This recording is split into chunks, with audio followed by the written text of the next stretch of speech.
चलो मैडम यहाँ देखिए सर। ओके यहाँ सर सामने। शुभम करोति कल्याणम् आरोग्यं धनसम्पदः शत्रुबुद्धिविनाशाय दीपज्योति नमोस्तुते दीपज्योति नमोस्तुते दीपज्योति नमोस्तुते।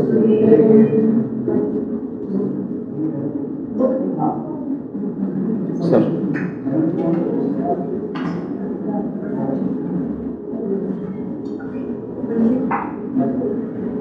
मैडम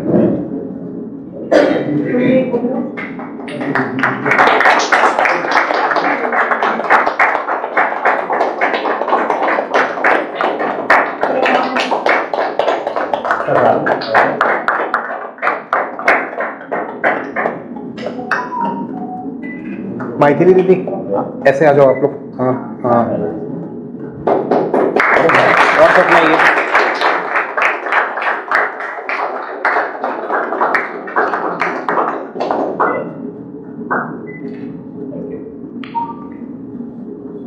सेंट्रल यूनिवर्सिटी गुजरात के और डीन है school of language literature and cultural studies के, चेयरपर्सन है सेंटर फॉर हिंदी स्टडीज़ के, ऑनररी डायरेक्टर है centre for Sindhi language and literature.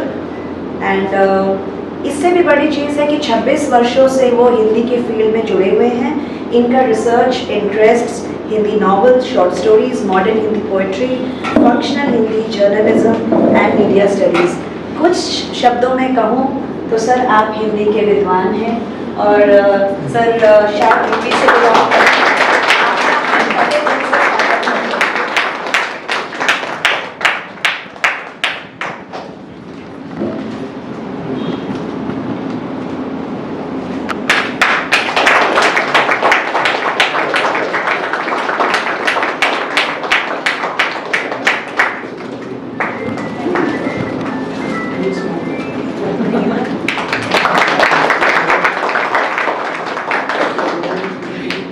Introduce करूँगी फिर लॉन्च है। मैथिली के बारे में मैं ज़्यादा नहीं बोलूँगी, ऑलरेडी बोल चुकी हूँ कि उनकी क्वालिफिकेशन कहाँ हुई, पली बड़ी पैदा हम केरल में हुए थे और हम काफ़ी साल बचपन अपना बिहार में गुजारे और उसके बाद उसने पढ़ाई ख़त्म करके अभी कोयम्बतूर में स्टेबल है और वहाँ बच्चों की हिंदी ट्यूशन लेती है। माइक्रोबायोलॉजी की स्टूडेंट जो थ्रू आउट कॉन्वेंट में पढ़ी है वो हिंदी के ट्यूशन्स भी लेती है और हिंदी की किताब लिखी है, ये बहुत बड़ी बात है। तो बाकी चीज़ें आप उनसे खुद ही सुनिएगा, लेकिन उससे पहले हम संजीव जी से कहेंगे कि जो बुक लॉन्च की फॉर्मेलिटी है वो कंप्लीट करें और पहले सर आप लैम्प लाइट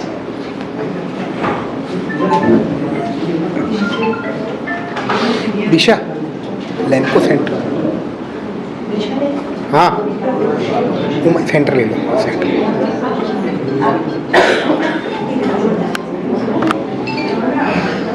बड़ी प्रसन्नता हो रही है कि गुजरात में और खास करके गांधीनगर में लगभग 12 साल से हूँ, लेकिन इस तरह के पारिवारिक आयोजन में आने का मेरा पहला अवसर है। इसके लिए उमा मैडम और उमा जी से मुझे मिलाने वाले सुरजीत जी का बहुत बहुत शुक्रिया कि मुझे इस तरह से यहाँ पर आमंत्रित किया गया और बड़ी खुशी हो रही है इस तरह के पारिवारिक माहौल में आप लोगों के साथ बातचीत। मैं लगभग 12 वर्ष तक 15 वर्ष तक मुंबई में मैंने अध्यापन किया है और यहाँ भी 12 वर्ष हो गए। तो 26-27 साल के अपने टीचिंग करियर में ये मेरे लिए एक बहुत ही महत्वपूर्ण मौका है जब मैं एक ऐसे माहौल में ऐसे लोगों के बीच बातचीत कर रहा हूँ जो हिंदी से बहुत प्रेम करते हैं, जिनके भीतर हिंदी में के प्रति बहुत लगाव है, बहुत स्नेह। हिंदी एक ऐसी भाषा है जो किसी की भाषा है। ये बात समझना बहुत महत्वपूर्ण है कि हिंदी ये किसी की भाषा नहीं। जैसे मैं ये कह रहा हूँ तो हिंदी मेरी भाषा नहीं। उसका कारण ये है कि हम सबकी अपनी अपनी मातृभाषा है। जो 2011 का सेंसस है, जो जनगणना हुई, उसमें ये बताया गया है कि हिंदी 56 मातृभाषाओं का प्रतिनिधित्व करती है। 56 मदर टंग बोलने वालों को रिप्रेजेंट करती है हिंदी। और ये जो 56 हैं ये वो लोग हैं जिनकी संख्या 10,000 से ज्यादा है, क्योंकि सेंसस के आंकड़े जो 2011 के हैं उसके बाद तो अभी तक आया नहीं है। 2011 के जो आंकड़े हैं उस आंकड़े में ये बताया गया है कि जिन लोगों के बोलने वालों की संख्या 10,000 से कम है वो उसमें शामिल नहीं है। अगर वैसे देखें तो लगभग 100 मातृभाषाओं का प्रतिनिधित्व हिंदी करती है। जैसे मेरी अपनी मातृभाषा अवधी है, जिसमें तुलसीदास ने रामचरितमानस की रचना की है। इस तरह से आप देखेंगे तो उत्तर प्रदेश में, बिहार में, और जो हिंदी के 10 राज्य कहे जाते हैं, इन 10 राज्यों में अनेक भाषाएं हैं, उपभाषाएं हैं, बोलियां हैं, और इन सबका जो एकल प्रतिनिधित्व करती है वह हिंदी करती है। तो कैसे करती है और क्यों करती है, इस पे राजनीति से इतर हट के विचार करना, सांस्कृतिक दृष्टि से विचार करना बहुत जरूरी है। और ये ऐसा मौका है जहां पर ये बात कहते हुए मुझे कोई प्रमाण देने की आवश्यकता नहीं होगी, क्योंकि प्रमाण मेरे सामने यहाँ पर उपलब्ध है।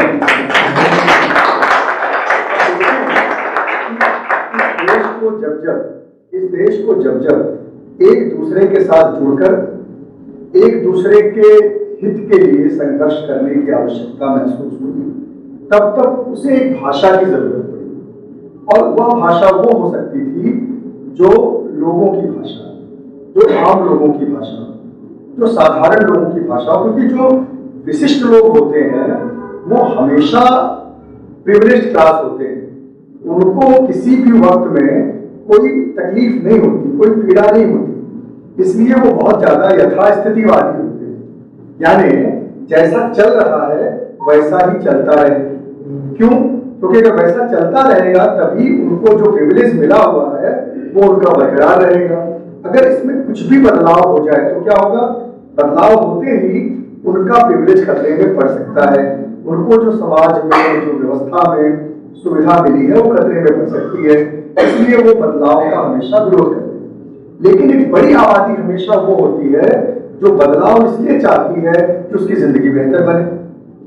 तो इस कारण से वे लोग जिन्होंने बदलाव की इच्छा जिनके भीतर आई, जिन्होंने चाहा कि ये देश बदले, उन सब ने उन आम लोगों की भाषा को अपनी भाषा बनाया जिससे वह लोगों के साथ संवाद कर सके। पहला मौका आया जब इस देश में मध्यकाल के दौर में भक्ति का उद्भव होता है। कितनी रोचक बात है कि भक्ति का उद्भव कहां से होता है? दक्षिण से होता है। पूरी परंपरा आलवारों की, नायनमारों की, शंकराचार्य का अद्वैत दर्शन और उसके बाद रामानुजाचार्य और जितने भी आचार्यों की परंपरा है, जिसके कारण न सिर्फ हिंदी में बल्कि समस्त भारतीय भाषाओं में भक्ति का उद्भव हुआ, वे सब दक्षिण से आते हैं।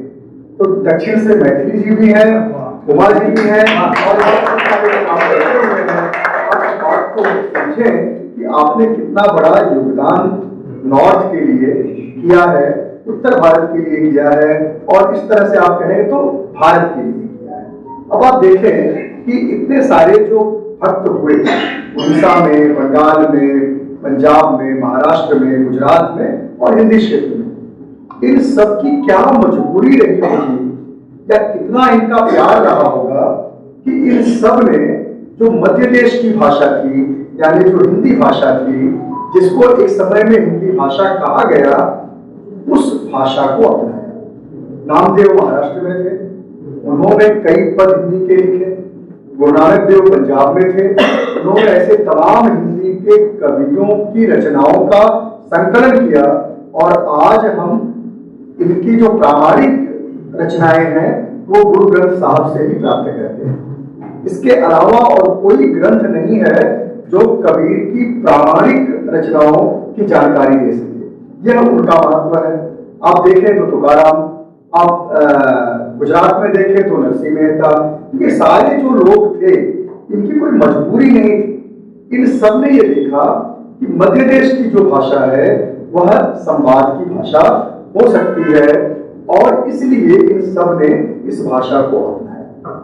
और पूरा का पूरा जो मध्यकाल का समय है, यह भारतीयता के जागरण का समय। ये पहला समय है जब भारत के लोग, और कौन लोग, ऊंच नीच का भेदभाव मिटाकर, आप सब जानते हैं कि कबीर किस समाज का प्रतिनिधित्व करते थे।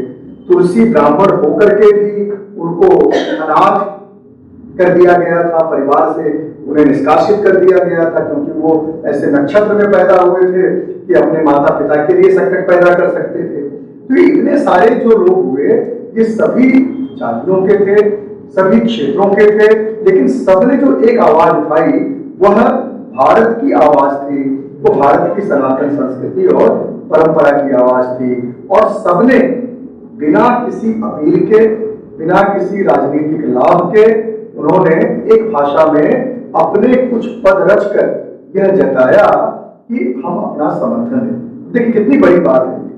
उसके बाद हम आते हैं जब अंग्रेजों का आगमन इस देश में होता है। हमेशा संस्कृतियों में संघर्ष तभी होता है जब एक दूसरी संस्कृति के साथ हमारा सामना होता है। पहला संघर्ष तब होता है जब इस्लाम आता है। इस्लाम भी दो तरह से आता है।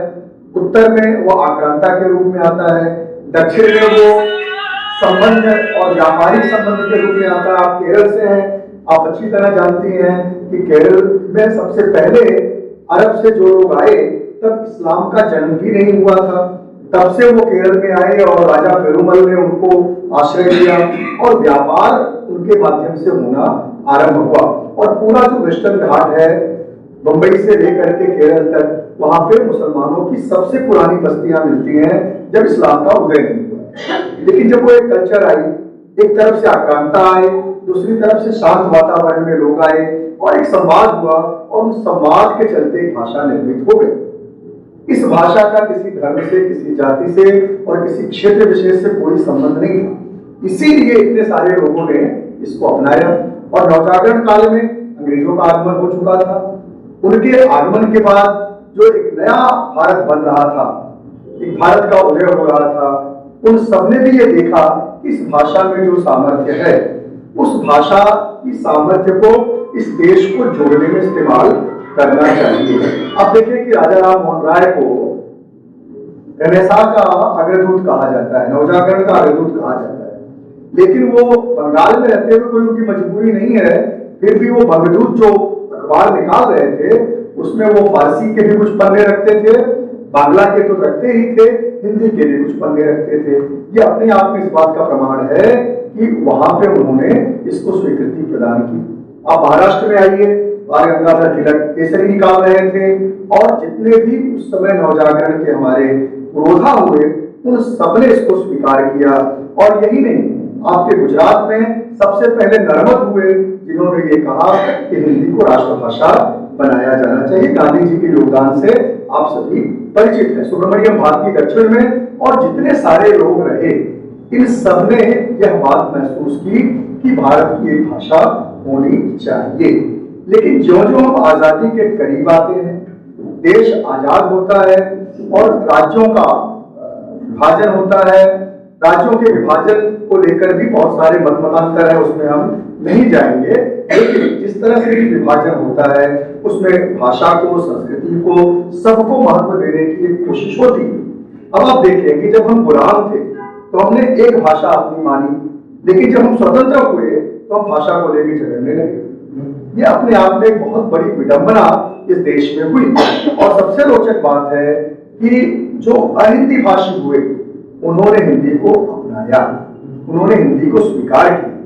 और आज भी मैं इस बात को हर जगह कहता हूं, नहीं कि आप लोगों के बीच आया हूं इसलिए कह रहा हूं, मैं हमेशा इस बात को कहता हूं कि हिंदी को जो आज इतनी बड़ी प्रतिष्ठा मिली वो हिंदी भाषियों के कारण नहीं मिली, वह अहिंदी भाषी लोगों के कारण मिली है। क्यों? क्योंकि उन्होंने हिंदी को अपनाया, पूरे देश में अपनाया।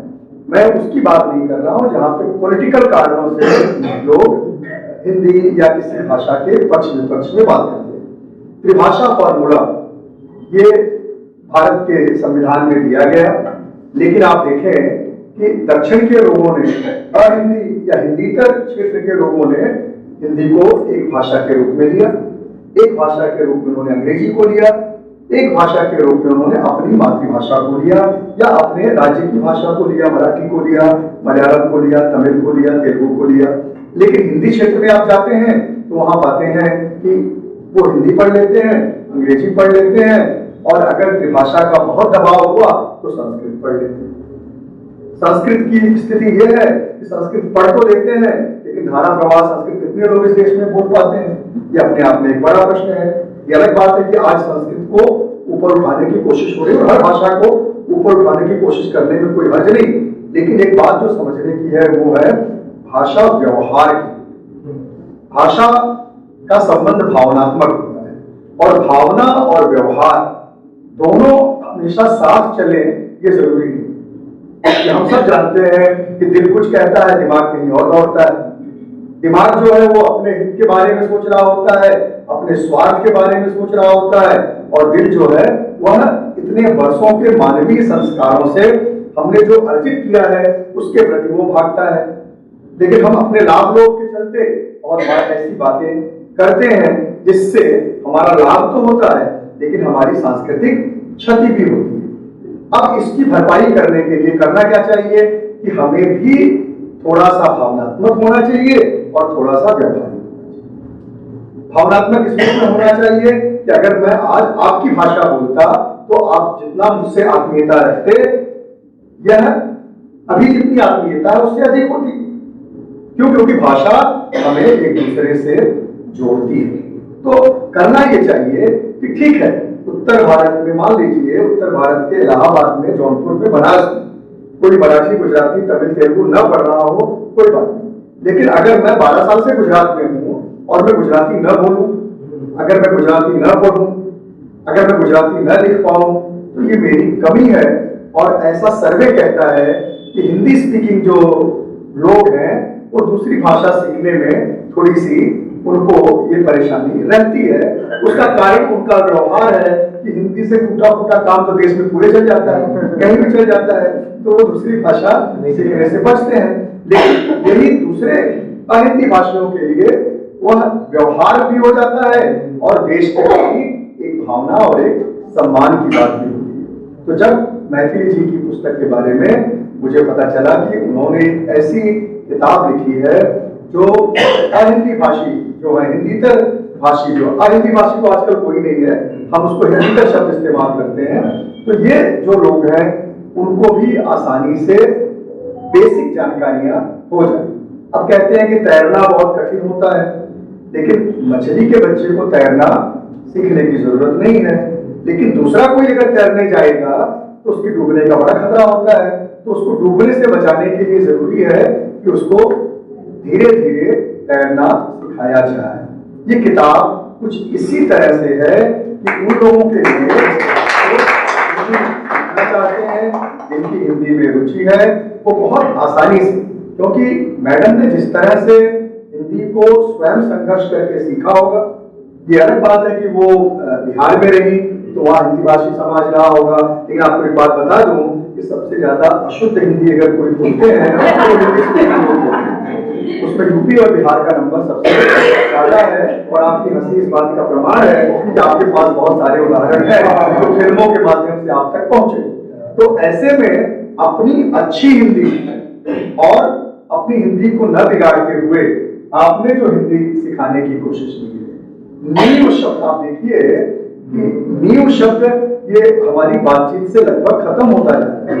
बहुत सारे शब्द हमारी जिंदगी से खत्म हो रहे हैं, हमारी बातचीत से खत्म हो रहे हैं, और उसी के साथ वो संस्कार, उसके साथ जो हमारा जीवन का संबंध था वो सब भी खत्म हो रहा है। जब हम नींव कहते हैं तो जो बात बनती है वह, या आपकी मातृभाषा में नींव के लिए जो शब्द है उससे जो बात बनती है वह दूसरी भाषा या आपने जो दूसरे शब्द इस्तेमाल करने शुरू कर दिए हैं उससे वो बात नहीं बनती। तो यह जो नींव है, इस नींव पे मजबूत इमारत बनेगी, एक सुंदर कलश स्थापित होगा, और यह सब मैथिली जी के प्रयासों से होगा। और हमारी जो अगली पीढ़ी है, ये देखने की बात है, अक्सर हम लोग चर्चा में करते हैं कि हिंदी सिनेमा तो है लेकिन हिंदी के जो स्टार हैं वो स्क्रिप्ट रोमन स्क्रिप्ट में पढ़ते हैं, जो उनको मैन्युस्क्रिप्ट दी जाती है पढ़ने के लिए, डायलॉग बोलने के लिए, वो रोमन स्क्रिप्ट में लिखी होती है। मैं बंबई से रहा हूँ, इसलिए मैं बहुत अच्छी तरह जानता हूँ। मैंने कई सारे हीरो हीरोइनों को हिंदी सिखाई भी है, इसलिए उनको भी सिखाने का वही तरीका अपनाना पड़ता है। लेकिन सवाल क्या है? सवाल ये है कि जो बच्चे यानी जो आज के स्टार है, ये कहां से आए? ये सब कॉन्वेंट से आए। ये उन विद्यालयों से नहीं आए हैं जिन विद्यालयों में मैडम पढ़ी हैं, मैं पढ़ा हूं, आप में से बहुत सारे लोग पढ़े हैं। और वहां पे क्या हाल है? वहां पे अगर किसी ने अपनी मातृभाषा बोल दी तो उसको पनिशमेंट मिलता है, उसको पेनल्टी भी लगती है। ये एक सच्चाई है। अब आप देखें कि अगर इस हालात में, इस वातावरण में अगर हम अपनी मातृभाषा का व्यवहार नहीं करेंगे तो हमारी भाषा को बचाने कौन है? हमारी भाषा को बचाने कौन है? और जिस दिन हमारी भाषा नहीं रहेगी उस दिन हमारी अपनी अस्मिता का भी कोई मतलब नहीं रह जाएगा। ये बात समझने की है, और इसलिए समझने की है कि आप में से ज्यादातर जो यहाँ बैठे हुए हैं वो माताएं। एक शब्द है मातृभाषा। एक पैट्रियार्कल सोसाइटी में, पैट्रियार्की में अभी भी एक शब्द बचा हुआ है, मातृभाषा। यानी वह भाषा जो सबसे पहले संतान को मां दी। अब दिक्कत यह है, अगर आज के व्यवहार में देखें तो माएं मजबूर हैं बच्चों को डांटने के लिए कि don't talk in Hindi, talk in English. सबसे ज्यादा आपने ये सुना होगा और आपको भी करना पड़ता होगा। तो कहने का आशय यह है कि आप अपनी ही भाषा, जिसका सीधा संबंध आपसे है, उसके लिए आपको ऐसा बोलने की आवश्यकता नहीं है। क्यों नहीं है? उसका कारण ये है, मैं अक्सर ये हर गैदरिंग में कहने की कोशिश करता हूं कि भाषा का 3 रूप होता है। एक रूप वो है जिसको हम ज्ञान की भाषा कहते हैं। ज्ञान किसी भी भाषा में हो, वो संस्कृत में हो, अरबी में हो, फारसी में हो, लैटिन में हो, किसी भी भाषा में, चाइनीज में हो, जर्मन में हो, फ्रेंच में हो, ज्ञान प्राप्त करना है तो आपको वो भाषा सीखनी पड़ेगी। सीखना है, जब तक आप भाषा नहीं सीखेंगे तब तक उसका जो सार तत्व है वो आप प्राप्त नहीं कर सकते। तो भाषा से कोई परहेज नहीं अगर ज्ञान की बात है। मुझे उर्दू में ज्ञान मिल रहा है तो मैं सीखूंगा, क्योंकि उर्दू किसी धर्म की भाषा नहीं। भाषा का धर्म से कोई रिश्ता नहीं होता, भाषा का समाज से भी कोई रिश्ता नहीं होता।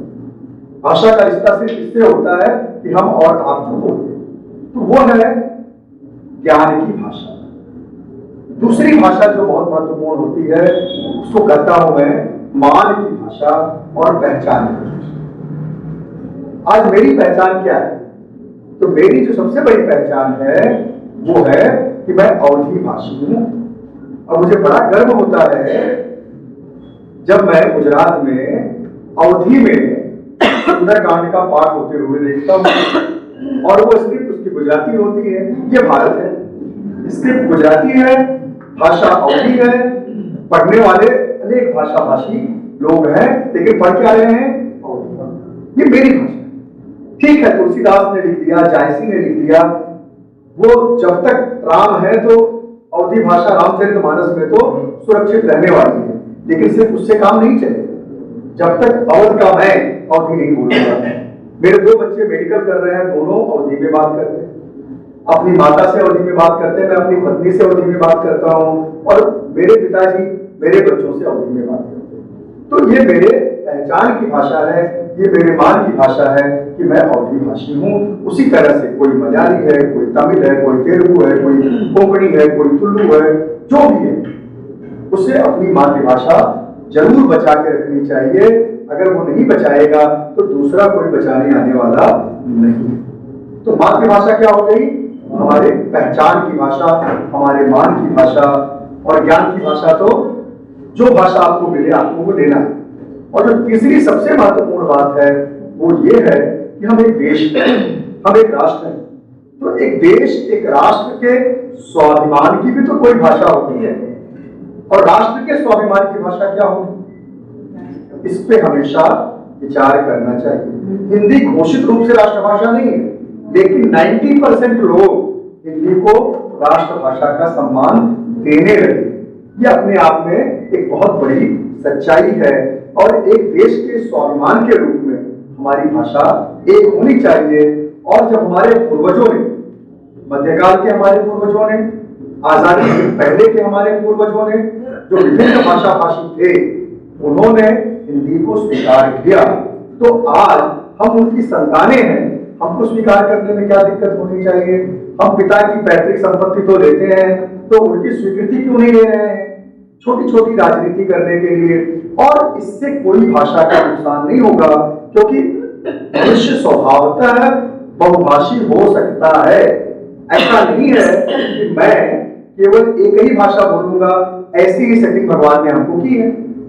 आप सब कई भाषा भाषी हैं, तो स्वाभाविक है कि हम कई भाषाएं बोल सकते हैं। तो एक भाषा के रूप में, देश की भाषा के रूप में, हमारे देश के स्वाभिमान की भाषा के रूप में अगर हम हिंदी को अपनाते हैं, तो इससे बेहतर कुछ नहीं हो सकता। मैं एक उदाहरण देता हूं। अभी 2 महीने पहले मैं चीन की यात्रा पर गया। चीन में हमसे बड़ा देश है, हमसे ज्यादा आबादी है। हमारे यहाँ कहावत कही जाती है कि 4 कोस पे पानी बदले, 8 कोस पे पानी। पानी भी बदलता है और वाणी भी बदलती है। और वो इतना बड़ा विशाल देश है, वहां पे भी तो पानी और वाणी बदलता होगा ना, क्योंकि वो तो धरती का सच है। लेकिन उनकी भाषा क्या है? मंदारिन, चाइनीज और बाकी जितनी भी उनकी भाषाएं होंगी या नहीं होंगी, लेकिन चीन की भाषा के रूप में हम मंदारिन को देखते हैं। मैं उसका समर्थन नहीं कर रहा हूं। मैं जो बात कह रहा हूं वो ये कि जैसे ही मैं उनके इमिग्रेशन काउंटर पे गया और मेरा पासपोर्ट जैसे ही उस पर स्कैन हुआ, वैसे ही जो कियोस्क लगा हुआ था सामने, उसमें हिंदी में संवाद होना शुरू हुआ। वो कितना अच्छा लगा उस समय कि भारत की पहचान की एक भाषा यहाँ पे दिख रही है। हम अपने देश में चाहे जो भी भाषा विवाद कर लें, आपस में लड़ लें, वोट पा लें, वोट खो लें, वो अपनी जगह पर है। लेकिन बाहर जाते हुए हम जब देखते हैं कि वहां पे एक भाषा आ रही है, तो बड़ा अच्छा लगता है। जब मैं वहां के एक यूनिवर्सिटी में गया, यूनान मिंजू यूनिवर्सिटी, जो माइनॉरिटीज की यूनिवर्सिटी है, जहाँ पे माइनॉरिटीज की लैंग्वेज कल्चर पढ़ाई जाती है। चाइना में लगभग 20 ऐसे विश्वविद्यालय हैं जहाँ पे हिंदी पढ़ाई जाती है। तो बड़ी संख्या में लोग हिंदी पढ़ते हैं और बड़ी संख्या में अध्यापक वहाँ पे, लगभग 50 से ज्यादा अध्यापक वहां पे हिंदी पढ़ाने के लिए अलग अलग यूनिवर्सिटीज में नियुक्त हुए। तो उस यूनिवर्सिटी के बाहर एक बड़ा सा बैनर लगा हुआ और उसमें एशिया के कम से कम 20 से अधिक देशों के फ्लैग का चिन्ह लगा हुआ था। और उस फ्लैग के सामने वहां की भाषा में एक संवाद लिखा। संवाद ये था कि मित्रता जो होती है, जो व्यक्तिगत मित्रता होती है, वो आगे चलकर देशों की मित्रता में परिवर्तित होती है। यानी मैं एक व्यक्ति जो दूसरे देश का है उससे दोस्त बनूंगा, तो धीरे धीरे वो 2 देशों की दोस्ती बन जाएगी। ये उसका सार तत्व उसमें लिखा हुआ था। लेकिन जब मैं भारत के हिस्से में आया, भारत का वहां पे तिरंगा लगा हुआ था, बाकी सब देशों में एक भाषा में बातें लिखी गई थी, लेकिन भारत में वहां 2 भाषा। मैं ये नहीं कह रहा हूं कि वहां 2 नहीं होना चाहिए, लेकिन जब एक देश है तो वहां पे कोई भी एक भाषा अगर होती तो ये हमारे लिए बड़े गौरव की बात होती। और अगर 2 भी है तब भी कोई आपत्ति नहीं है। लेकिन ये दुनिया के सामने जब हम जाएं तो जरूर इसका ध्यान रखना चाहिए। एक बात कहकर मैं अपनी बात समाप्त करूंगा, क्योंकि लंबा बोलना अध्यापकों की आदत है। 1 घंटा तो हम लोग भी बोल देते हैं। मैं नहीं चाहता हूं कि आप लोगों को परेशान करूं। मैथिली जी को भी हमें सुनना है। तो होता यह है कि हम लोग, हमारी जो संस्कृति है वो कृतज्ञता की संस्कृति। हम जो भी इस सृष्टि से प्राप्त करते हैं उसको या तो उसमें वृद्धि करते हैं, उसका संवर्धन करते हैं, या फिर जैसा है कम से कम वैसा हम अपनी आने वाली पीढ़ी को सौंपने का प्रयत्न करते हैं। हम कहते हैं कि देव ऋण, हम कहते हैं कि ऋषि ऋण। देव ऋण क्या है? देव ऋण यही है कि हम संतान की उत्पत्ति करें जिससे यह सृष्टि का विकास क्रम चलता रहे। ऋषि ऋण क्या है? जो ज्ञान हमने प्राप्त किया है वह ज्ञान आगे दूसरों तक पहुंचाएं। ठीक ऐसे ही ये भाषा का भी जो है ना, ये एक बहुत बड़ा ऋण है। हमारी माँ ने जो भाषा हमको दी है, जब तक इसको हम जीवित अवस्था में अपनी पीढ़ी को हस्तांतरित नहीं करेंगे, तब तक हम मातृ ऋण से मुक्त नहीं होने वाले। तो इस भावना से भी अगर हम भाषा को सीखते हैं और अपने संतानों को देखते हैं, और इसमें पॉलिटिक्स की कोई भूमिका नहीं है, सरकारों की कोई भूमिका नहीं है, ये हमारी अपनी भूमिका है, क्योंकि ये मेरी अपनी भाषा है। और मैं इस दृष्टि से जब जाऊं तो मेरी भाषा, जैसे मेरा रक्त मेरी संतान में सुरक्षित है, मेरी भावना, मेरे विचार, मेरा जीन मेरे बच्चों में सुरक्षित है, उसी तरह से मेरी भाषा भी मैं सुरक्षित कर सकूं, ये प्रयत्न अगर हम करेंगे तो भारत की समस्त भाषाएं जीवित रहेंगी, जीवंत रहेंगी।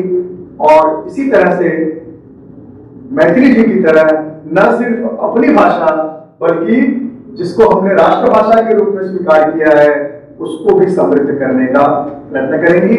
इस अवसर पर मैं मैथिली जी को बहुत बहुत बधाई देता हूं। और जिस तरह से उन्होंने पुस्तक को लिखा है, मुझे बहुत उम्मीद है, मुझे आशा है कि वो इस तरह की और भी कुछ पुस्तकें बनाएंगी, क्योंकि वो अहिंदी भाषी, खास करके छोटे बच्चों की जो हिंदी सीखने की समस्या है, उसको ज्यादा बेहतर समझती हैं, इसलिए उसका ज्यादा बेहतर समाधान भी उनके पास होगा। उनको मैं खूब अच्छे स्वास्थ्य की शुभकामनाएं देता हूं। एक बात और कहना चाहता हूं कि भारत की सभी भाषाएं बहनें, भाषाओं में बहुत बहनापा है।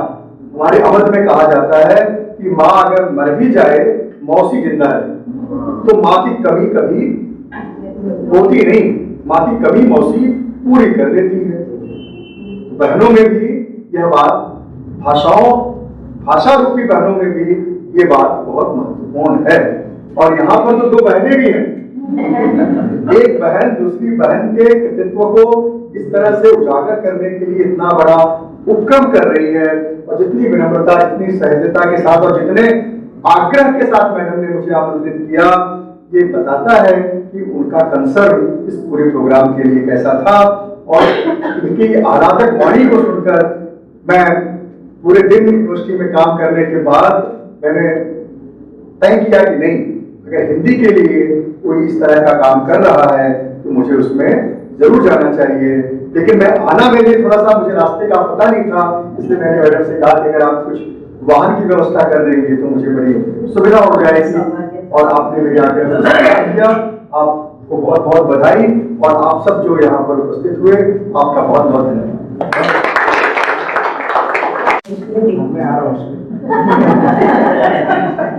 ये उमा जी का एक इस तरह का हिंदी के ऊपर जो है हम एक किताब लेकर बाहर आ रहे हैं। बहुत वेरी स्ट्रेंज सिनेरियो कि हिंदी के ऊपर आप करेंगे, एंड हमें लगा कि फिर हिंदी की ही अगर बात करनी है तो हम किसी ऐसे व्यक्तित्व को बुलाएं जिन्होंने पैशनेटली हिंदी को अपने में अपनाया।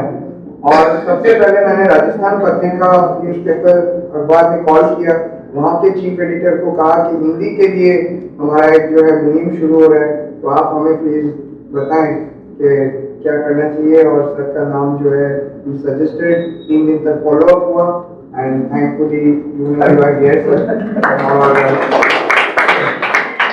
बचपन से ही कुछ चीजें हैं जो हमारे हिंदुस्तान के लोगों को एकजुट होने में मदद करती है। एक जगह पे चलिए हिंदी भाषा है, दूसरी तरफ इंडिया पाकिस्तान का क्रिकेट मैच है, राइट। इसी तरफ जो है हमारा झंडा है, वो भी 26 तारीख को जब खड़ा होता है हम फुल पैशन के साथ उसके सामने खड़े होते हैं। लेकिन एक और चीज अब जो जुड़ गई है 22 तारीख से, वो है जय श्री राम। और वो हमारे कल्चर की नींव उसने भी फिर से उजागर किया है कि हमें अपने अंदर के राम को पहचानना होगा। और इतनी खुशी होती है कि किताब जिन्होंने हिंदी पे लिखा है वो मैथिली जी ने।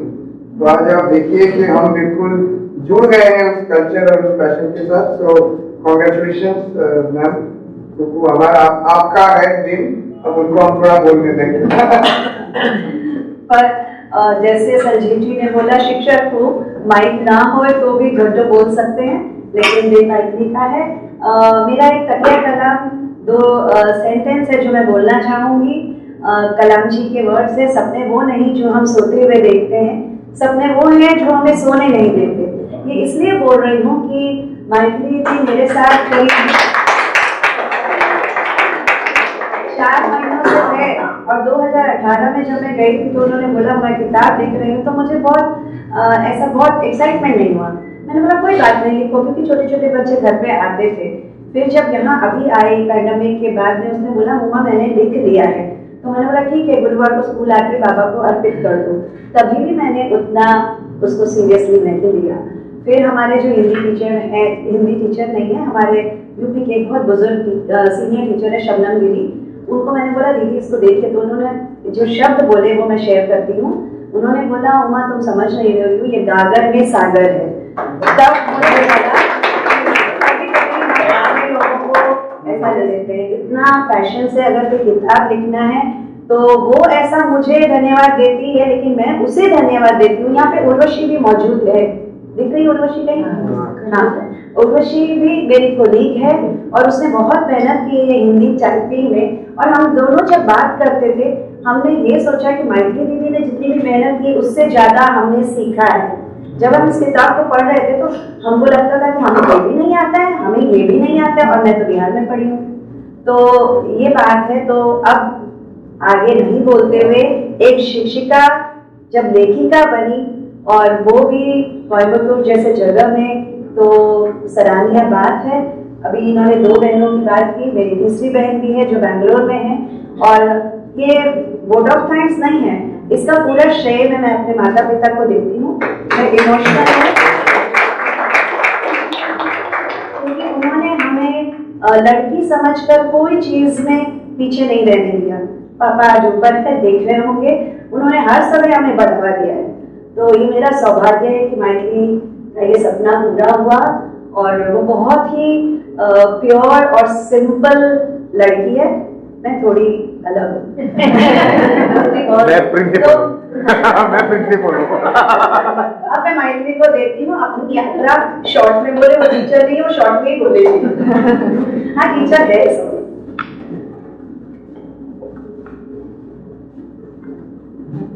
साई राम, आज हम सब यहाँ हमारी हिंदी में अवर हिंदी फाउंडेशन की बुक लॉन्च के लिए एकत्रित हुए हैं।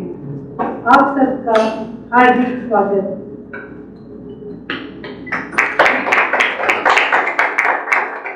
इस किताब को वुमेन्स पब्लिकेशन ने प्रकाशित किया है। संजीव भाई ने तो हिंदी का पूरा विवरण बहुत अच्छी तरह दे दिया।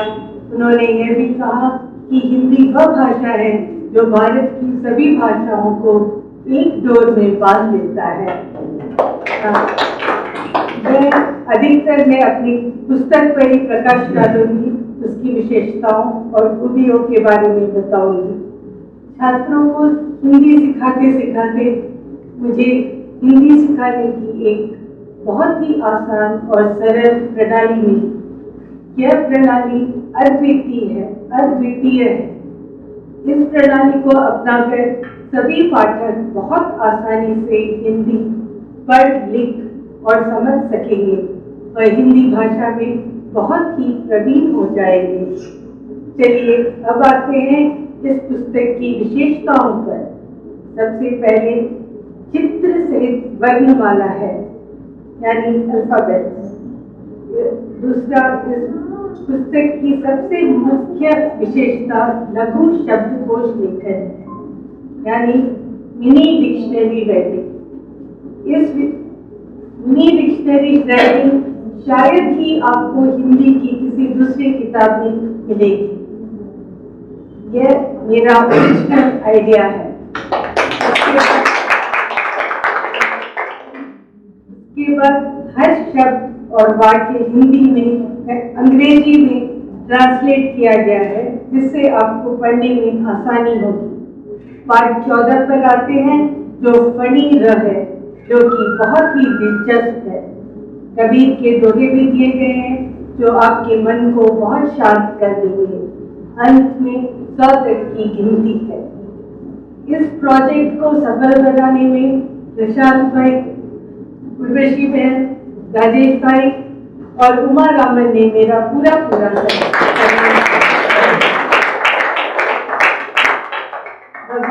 हमेशा अंत में आते हैं। यह पुस्तक साईं बाबा को समर्पित है। आज बाबा ने मेरा सपना साकार कर दिया। इस मौके पर बोलने के लिए मुझे शब्द नहीं मिल रहे हैं। इस पुस्तक का एक एक पाठ आपकी जरूरतों को ध्यान में रखकर लिखा गया है। आप सबकी प्रशंसा सब सुनकर और इस किताब की सफलता को देखकर मेरी आंखों में आज मेरी आंखें आज खुशी से नम हो रही हैं। धन्यवाद।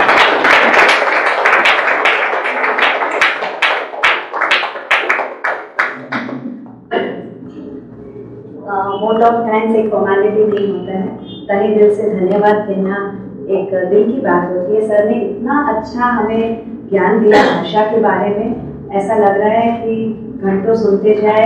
हम बच्चों को क्लास में बहुत बोर करते हैं कभी कभी, पर ये ज्ञान एक धारा की तरह बहता गया। उसने इतनी सारी चीज़ें बोली, शायद हम डिस्कस करेंगे तो ही हमको याद भी रहेगा। तो तहे दिल से संजीव भाई का सही में बोलूँ तो मैं बहुत बहुत धन्यवाद करती हूँ। वो बोल रहे हैं कि उन्हें मौका मिला, शुभजीत दादा नहीं थे, वो निकल गए, उनको कुछ काम पड़ गया, पर उनके थ्रू मिले। और मैंने इनको बोला पहली बार बात करते थे, सर मुझे घबराहट हो रही है आपसे बात करते हुए। तो उन्होंने बोला उमा जी क्यों घबरा रहे हैं? मैंने बोला आप एक हिंदी के विद्वान हो और वहाँ से गांधीनगर से आना, पर उन्होंने बहुत अच्छे से आमंत्रण को स्वीकार किया और काफ़ी लोगों के पहले वो पहुँच गए थे। तो धन्यवाद सर। परिवार एक बहुत ही, आप लोगों को मुझे एक मिनट के लिए झेलना पड़ेगा, परिवार एक बहुत महत्वपूर्ण हिस्सा होता है। और ये हम अभी हिंदी भाषा की बात कर रहे हैं, ये हमारी संस्कृति की सबसे बड़ी पहचान है। तो मैं जब भी बात करती हूँ, मेरा एक परिवार है जो ईश्वर ने मुझे दिया, जो माँ, पिताजी, मेरी दीदी और मेरी बहन बैंगलोर में, मेरे सास ससुर की आशीर्वाद हमेशा हमारे साथ रहेंगे। वो अब हमारे साथ नहीं है, तो इन्होंने सब इतना सहयोग दिया है जिसके लिए हम दिन रात, मैंने वो सपने की बात इसलिए की कि दिन रात सुबह उठते ही चाय पे चर्चा हमारी किताब की ही होती थी। मैथिली के दिमाग में और कुछ भी नहीं होता था। कहीं से प्रशांत भाई को भेजा भगवान ने और सब कुछ बहुत जल्दी हो गया कि वो कोयम्बतूर जाने के पहले अपने इस हिंदी की जो ज्ञान है इसको और अच्छी तरह से बांटे।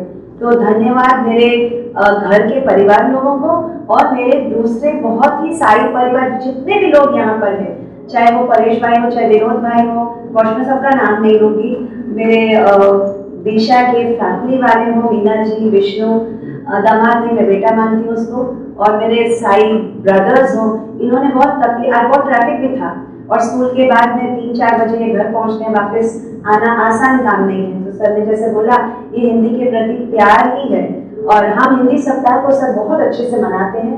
हमारे काफ़ी हिंदी टीचर्स हैं, मनीषा है यहाँ पे। और मजेदार बात ये है, सर ने लैंग्वेजों की बात की तो हम सही में दूसरे भाषा के लोग, मैं उड़ीसा में रहूँ, मुझे उड़िया आता है, अगर कोई उड़िया को देखती तो आगे नमस्कार तो बोल ही देती हूँ। एंड बंगाली मोनाली जानती है, मैं बहुत अच्छे से बोलती हूँ। मैथिली जो बिहार की है वो अब थोड़ी छूट सी रही है, पर गुजराती तो आवड़े छे। तो भाषा जब आप जानते हो, आप एकदम डायरेक्ट, अभी वसुंधरा आंटी है तो उनसे तमिल में बोलूँगी तो तमिल भी आती है, मलयालम भी आती है। तो ये कोई प्राइड की बात नहीं, कोई भी चीज़ ठीक से नहीं आती है। तो भी एक इंसान को उसकी भाषा में आप बोल दो तो उसके जो मुस्कुराहट होती है तो वो समझ जाता है ये दिल से बात कर रहे हैं। तो धन्यवाद हर एक इंसान का, प्रशांत भाई का, नायका बहन ने जिन्होंने ये हमको भूयाशी का स्पेस दिया, बहुत ही प्यारा सा एकदम हमारे माहौल के हिसाब से है। सब छोटा गैदरिंग, हमेशा मैं बोलती हूँ छोटा परिवार सुखी परिवार, तो ये जो छोटा परिवार हमको प्रोत्साहन देने के लिए आया उसका मैं तहे दिल से धन्यवाद करती हूँ। अगर कोई मिलन काका जो हर समय हमारी सेवा में हाजिर रहते हैं, और भूपेंद्र भाई जो लोग बोलते हैं मैं फोटोग्राफ होना पसंद करती हूँ, मैं मजाक में बोलती हूँ कैमरा मेरे पीछे आता है। तो भूपेंद्र भाई हमारे सदस्य के, हमारे घर के सदस्य जैसे हो गए हैं, उनका बहुत शादी का ऑर्डर्स है, फिर भी सुधीर भाई को मैं कैसे भूल सकती हूँ, वो हमारे स्पिरिचुअल और मोटिवेशनल गाइड है हमारे स्कूल के लिए। उनके यहाँ पे बहुत खुशी का प्रसंग है, फिर भी उन्होंने समय निकाल कर यहाँ, हर एक इंसान को थैंक यू। आपकी इच्छा हो हिंदी सीखने की तो आप किताब पर गौर कर सकते हैं, ले सकते हैं, वो आपकी मर्जी है। और बाकी तो thank you sir, thank you everybody, thank you माइकली हमको इस जर्नी का पार्ट बनाने के लिए। हमने वो बहुत कुछ सीखा। अभी बहुत सारे मेरे फ्रेंड्स होते हैं हमको किताब नहीं, तो ये भी एक इंस्पिरेशन होता है। हम बहुत चीज आसान नहीं होता है। उर्वशी जानती है कि हम हर रोज मिलते थे, हर रोज प्रूफ रीडिंग करते थे, फिर भी शायद कोई गलती नहीं निकल आती थी। तो ये एक प्रोसेस बहुत ही मजेदार था, एंजॉयबल था, और अभी कभी हमको ऐसा नहीं लगा कि हम बहुत मेहनत कर रहे हैं। थैंक यू एवरीबॉडी, धन्यवाद। और आगे भी मिलते ही रहेंगे। आपको में से कोई किताब लिखे तो जरूर बोलिएगा, पर हिंदी में।